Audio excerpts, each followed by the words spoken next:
do seu gado, o frigorífico tem um volume grande de negócios por dia e informa esses negócios para formar a cotação oficial da arroba. Dessa maneira, a formação do preço de mercado não fica muito justa, concorda? Se todos os pecuaristas se unissem para informar seus negócios, também poderiam participar da formação do preço, estabelecendo um valor justo de venda. Para isso, basta registrar todos os seus negócios no aplicativo AgroBrasil, de forma segura e transparente. Venha para a família AgroBrasil e escreva seu futuro. Negociou, registrou.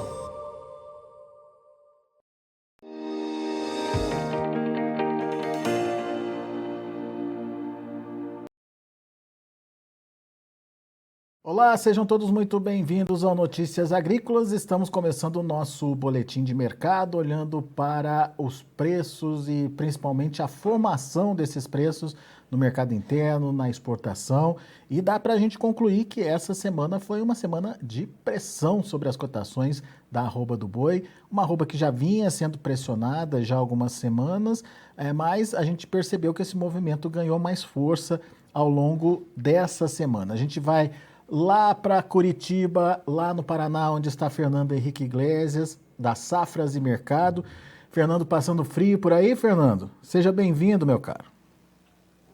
Boa tarde a todos. Hoje menos frio, hoje o frio a temperatura está um pouco mais amena aqui em Curitiba, mas sentimos bastante frio sim essa semana, e frio que vem influenciando também o nosso mercado do boi. Pois é. Trouxe alguns movimentos interessantes aí para a gente analisar. Pois é, e inclusive essa pressão do frio ajudou a deixar o mercado ainda mais gelado para o boi, é isso, Fernando? Sem querer fazer trocadilhos aqui, mas já fazendo, o mercado deu uma esfriada boa essa semana. Sim, exatamente isso. O que acontece é que o pecuarista ele já não tinha uma boa capacidade de retenção em função daquele desgaste natural das pastagens. Isso é tradicional, essa época do ano, né? É o período em que normalmente a oferta do boi atinge o ápice no mercado interno, é o auge da safra do boi gordo, né? E nesse contexto, o que aconteceu é que essa frente fria reduz ainda mais essa capacidade de retenção. Em estados como Mato Grosso do Sul, São Paulo, até mesmo em Goiás isso foi evidenciado. Ou seja, isso já ampliou aquele cenário de pressão que estávamos observando. Basicamente, aí tivemos queda de 5 a 10 reais em alguns estados, quedas bastante robustas, e os frigoríficos desfrutando de uma posição muito confortável nas escalas de abate. Hoje a gente está falando de um boi sendo negociado a que patamar de preço, Fernando? Boi China em São Paulo, por exemplo, está sendo comercializado entre 310 até 320. Boi do mercado doméstico em São Paulo entre 290 até 300 reais por arroba. Goiás, por exemplo, negociações acontecendo a 285. Tá? Mato Grosso de 280, até abaixo de 280 já tivemos negócios no Mato Grosso essa semana. Mato Grosso do Sul, negociações acontecendo ali a 285 também, e Minas Gerais também acontecendo negócio a 285. Então, todos esses estados apresentaram queda ao longo dessa semana. Isso é importante da gente trazer aqui para quem está ouvindo a gente, porque existe aí um movimento de pressão por conta de aparecimento de oferta, certo, Fernando? Sim, tivemos um avanço interessante da oferta essa semana, notamos isso. Os frigoríficos encontraram facilidade para compor as escalas, já vinham com escalas de abate confortáveis, mesmo antes do Dia das Mães, já estavam desfrutando uma posição saudável nas escalas, e agora avançou ainda de uma maneira mais consistente, e com isso, com o volume de oferta crescendo, é natural que haja esse movimento de pressão. Não está nada fora daquele escopo que havia sido projetado para o segundo trimestre do ano, que possivelmente seria aí o ponto de mínima dos preços do boi gordo em 2022. Então está cumprindo exatamente, está à risca aquela expectativa que nós tínhamos em relação à formação de preço para esse período. Agora, tem região, Fernando, isso a gente constatou ontem, conversando com o pecuarista Carlito Guimarães lá do Mato Grosso, tem região que a pressão, além de existir essa pressão da oferta, tem uma pressão da demanda também, ou da falta de demanda, muito por conta da falta de necessidade de se comprar boi China, né? Essa falta de demanda da China, ela preocupa ou ela é regionalizada apenas? Essas questões envolvendo as unidades que estão embargadas ainda provisoriamente, ela vai gerando sim distorções regionais. Tá? Isso é bastante notório, é só a gente ver o caso de Goiás, que é bastante emblemático, que Mozarlândia, a unidade da JBS Mozarlândia está embargada desde março já. Mato Grosso é o estado que concentra o maior volume de frigoríficos embargados em relação à China, e isso vai trazendo peso, vai afetando a formação de preço regional. Isso é bastante natural que aconteça, em função da importância que a China tem no nosso mercado nos últimos anos.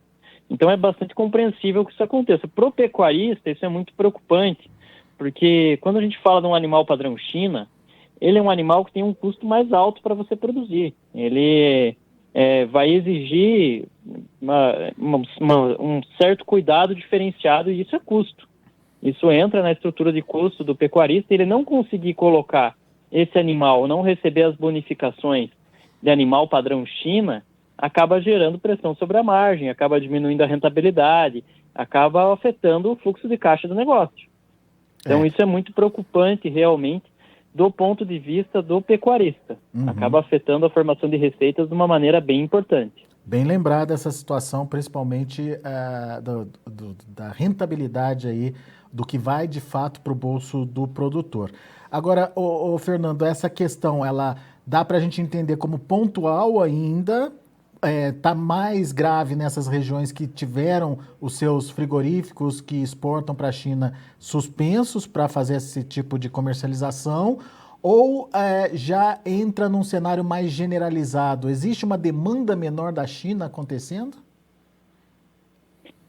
Efetivamente, a gente vê movimentos chineses em relação a tentar dar uma segurada nos preços internacionais da carne bovina. A carne bovina não está cara só aqui no mercado brasileiro, não é exclusividade nossa.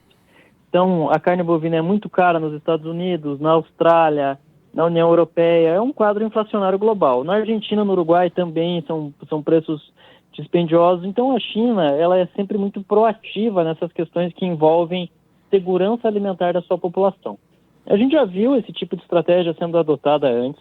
Esse tipo de expediente é comum dentro das negociações com a China, tá? Então, aparentemente, ela vai se manter reticente no mercado por enquanto, mas ela vai voltar a comprar carne bovina do Brasil, até porque é uma relação de codependência.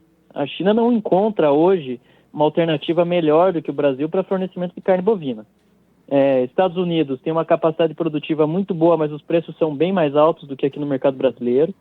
Austrália nem se fala, tem preços praticamente quase o dobro do Brasil em relação à formação de preço.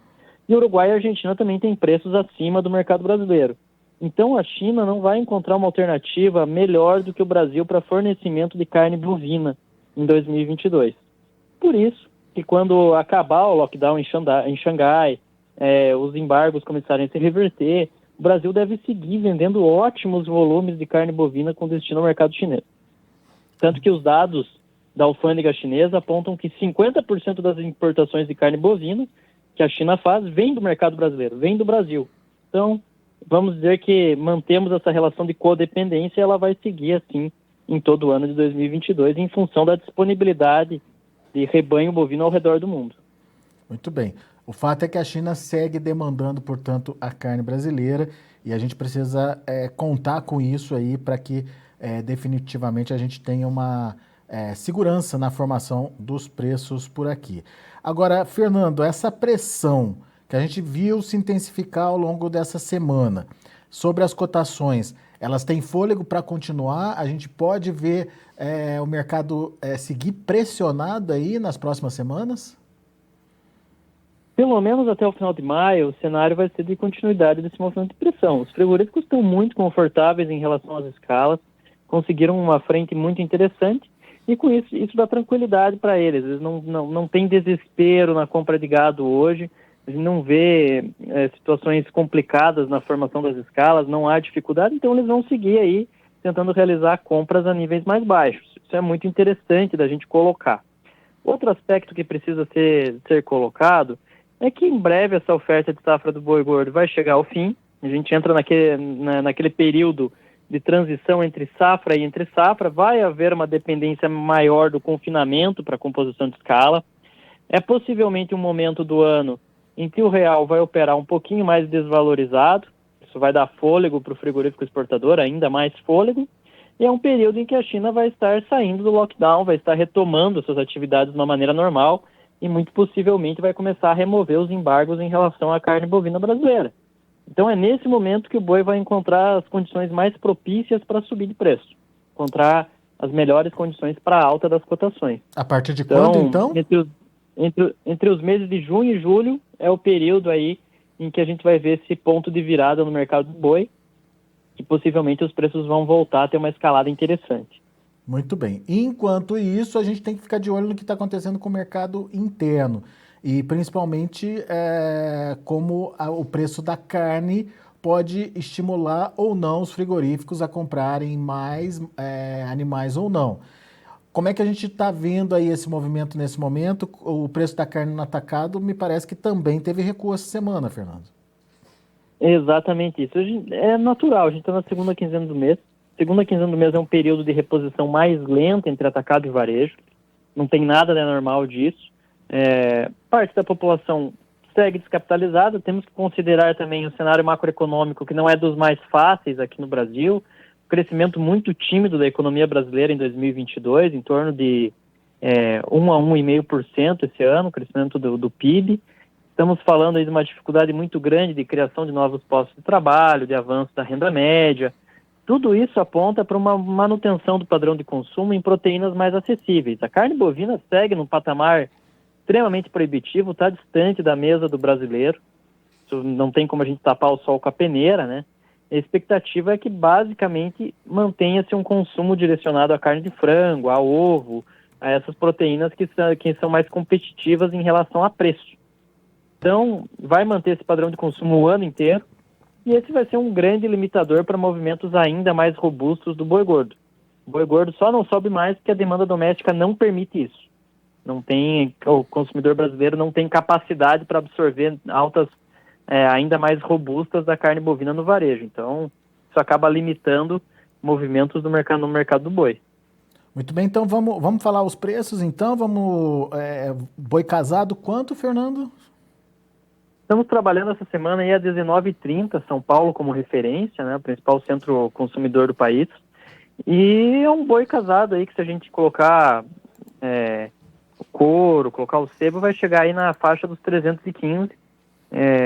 Vai oferecer alguma rentabilidade para o frigorífico que opera no mercado doméstico, mas temos que colocar ainda que as margens seguem apertadas.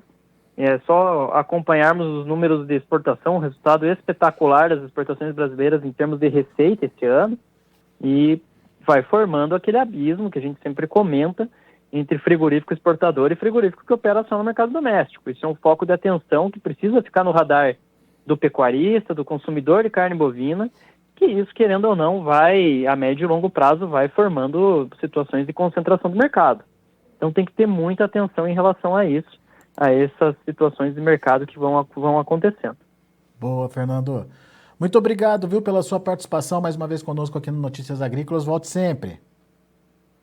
Eu que agradeço. Um grande abraço a todos. Até a próxima, pessoal. Até a próxima. Tá aí Fernando Henrique Iglesias, Safras e Mercado, aqui com a gente no Notícias Agrícolas. Deixa eu passar para vocês os preços, as negociações lá na B3, Mercado Futuro. B3 pressionada também, maio R$ 315, 1,16% de queda. Junho R$ 314,60, 1,07%. E a virada começa aí em julho. Segundo o Fernando Henrique Iglesias, os preços tendem a melhorar a partir de aí, e é isso que o mercado está mostrando. Olha, de 314 volta aos negócios de 320,3. Mesmo assim, é uma queda de 0,62%. Agosto, 321,50 com queda de 0,77%. Indicador CPEA teve mais uma queda forte, 4,99% de baixa, R$ 307,25. Indicador bastante pressionado aí no dia de ontem.